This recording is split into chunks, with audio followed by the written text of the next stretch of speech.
It's time for a touch-up on the edge of this axe. I've been using it for a couple hours to break down brush piles of this invasive honeysuckle out in the woods here, and I'm going to just use a fine single tooth file. That's all it is.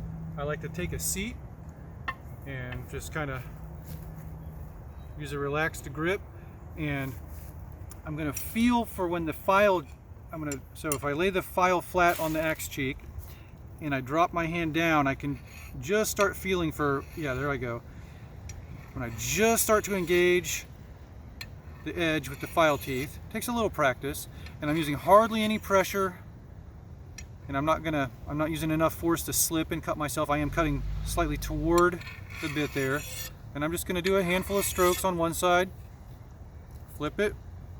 Notice I didn't even change my grip on the axe. Now, with longer handled axes, it gets a little awkward flipping that handle back and forth. But repeat, feel for that edge. There we go. Very light strokes. That was what, 4 or 5, and then I'm going to just reduce that by 1 or 2 strokes each time.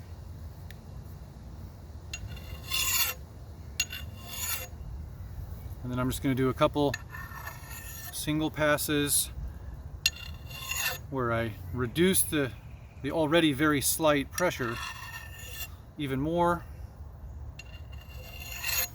because each pass is kind of rolling a very slight burr to the other side of the axe, and I'm using the lighter and lighter pass to make a slighter and slighter burr. So I think we're probably shaving sharp there. Let's guess, or let's check it out. Yep. Hair popping sharp. That's all there is to it. And of course, if you don't let it go too long and get too dull, and keep it tuned up more frequently, then you're working with the sharper tool more of the time. That's safer and more efficient.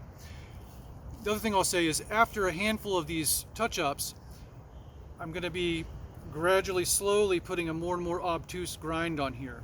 And that's going to have to be corrected with a more extensive tune-up.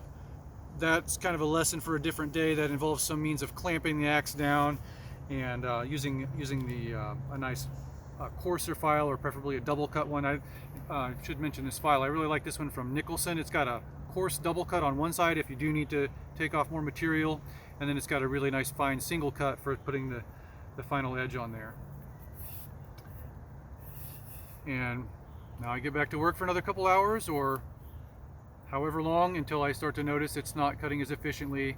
I don't want to have to be swinging too hard, getting too much shock, or risking damaging the handle. I'd rather work with a sharp tool that does the work the way it's supposed to.